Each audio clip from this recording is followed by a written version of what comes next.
ఏదైనా ఆక్యుపేషన్ అయిపోయి వాళ్ళ ఒక ఆర్గనైజేషన్ ఒక గ్రూప్ అయిపోయి వాళ్ళు దానికి కావాల్సిన ఫండింగ్ కలెక్ట్ చేసుకొని కన్స్ట్రక్షన్ స్టార్ట్ చేయడం గానీ లేదా కన్స్ట్రక్షన్ అయిపోయిన తర్వాత మనం ఎవరో కంప్లైంట్ చేస్తే పోయి ఇది మున్సిపాలిటీది అని మనం ఐడెంటిఫై చేసి అప్పుడు పోవాల్సి వస్తుంది. మన గవర్నమెంట్ ఇంత సిస్టమ్ డెవలప్ అయ్యాక కూడా మనం ఎందుకు అట్లా దాన్ని కంట్రోల్ చేయలేకపోతున్నాం, మనం ప్రొటెక్ట్ చేయలేకపోతున్నాం అనే వ్యూ మీద ఈ మీటింగ్. ఇది ఒక ప్లానింగ్ సెక్రటరీతోనే కాదు, ఒక ఉమెన్ పోలీస్ తోనే కాదు, విఆర్ఓ తోనే కాదు. ఇప్పుడు ఈ ముగ్గురిని మీ కంబైన్డ్ ఎందుకు పెట్టాల్సి వచ్చిందంటే, మీరు పోలీసు వైపు ప్రొటెక్షన్ కావాలంటే మీకు ఉమెన్ పోలీస్ మీకు కన్సర్న్ పోలీస్ స్టేషన్ తో కామన్ గా వెళ్తా ఉంటారు కాబట్టి మీరు వాళ్ళు పోలీస్ నుంచి మీకు కోఆపరేట్ చేస్తారు. మున్సిపల్ కమిషనర్ గారితో ఏదైనా కావాలంటే విఆర్ఓలు మీకు మున్సిపల్ డిపార్ట్మెంట్ వైపు, ఇరిగేషన్ డిపార్ట్మెంట్ వైపు, ఎండోమెంట్ డిపార్ట్మెంట్ వైపు మీకు సపోర్ట్ చేస్తారు. మీ ఏరియాలో మున్సిపల్ కమిషనర్ గారు చెప్పినట్టు మీ ward wise book register maintain చేయాలి. ఆక్యుపైడ్,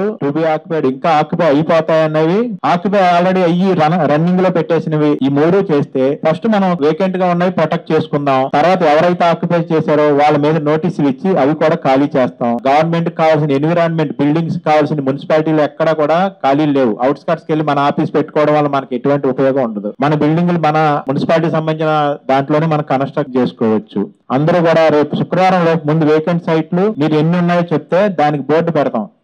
ఇది municipality site, R&B site, endowment site అని అందరికి బోర్డులు పెడతాం, నంబర్ వేస్తాం. ఎవరైనా అబ్జెక్షన్ ఉంటే మనం అక్కడికి వెళ్ళి వాళ్ళతో కుస్తీ పట్టక్కల్లా వాళ్ళు డైరెక్ట్ గా మున్సిపల్ కమిషనర్ గారిని అప్రోచ్ అవుతారు. సార్ ఇది మాది అంటే లీగల్ గా ఏదైనా ఉంటే తీసుకుంటారు, వాళ్ళు లీగల్ గా లేకపోతే వెళ్ళిపోతారు. మనం అంతా అయిపోయికి వెళ్ళడం, న్యూస్ పేపర్ లో రావడం, మన గవర్నమెంట్ డిపార్ట్మెంట్ మనం ఇంత సిస్టమ్ ఉండి కూడా మనం డ్యామేజ్ చేయడం అనేది కరెక్ట్ కాదని నేను కమిషనర్ గారు ఆలోచించుకొని మీటింగ్ పెట్టాం. మీరందరూ ఎవరు ఒక్కళ్ళు మీ ముగ్గురులో ఒక్కొక్క వార్డుకి ముగ్గురు ఉన్నారు, ముగ్గురులో ఎవరైనా దీన్ని అలర్ట్ చేసినా మొత్తం సిస్టమ్ అంతా కరెక్ట్ అవుతుంది. కానీ ఎవరు అలర్ట్ గా లేకుండా ఉండరని ముగ్గురిని కలిపాము. దీన్ని మీ అందరూ కోఆపరేట్ చేయాలి, ఖచ్చితంగా చేయాలి, బాగా పని చేయాలి. పలానా డిపార్ట్మెంట్ వలన, పలానా వార్డు సచివాలయం వలన ఇదంతా మేము అందరికి చెప్పగలగాలి. మున్సిపల్ కమిషనర్ గారు గాని, రెవెన్యూ గాని, అదర్ డిపార్ట్మెంట్స్ సార్ అక్కడ ఆ వింగ్ ఉండడం వలన మాకు ప్రతిదీ మాకు నోటీస్ కు వస్తుంది, మేము యాక్టివ్ అవుతున్నాం అని చెప్పే పరిస్థితి మీరు తీసుకురావాలి. తప్పితే ఏదో ఉన్నాం, కూర్చున్నాం, వెళ్తున్నాం అంటే కుదరదు. మేమందరం కూడా మాలాగే మీరు ఎంప్లాయీస్ అయ్యారు. మీరు దీన్ని బాగా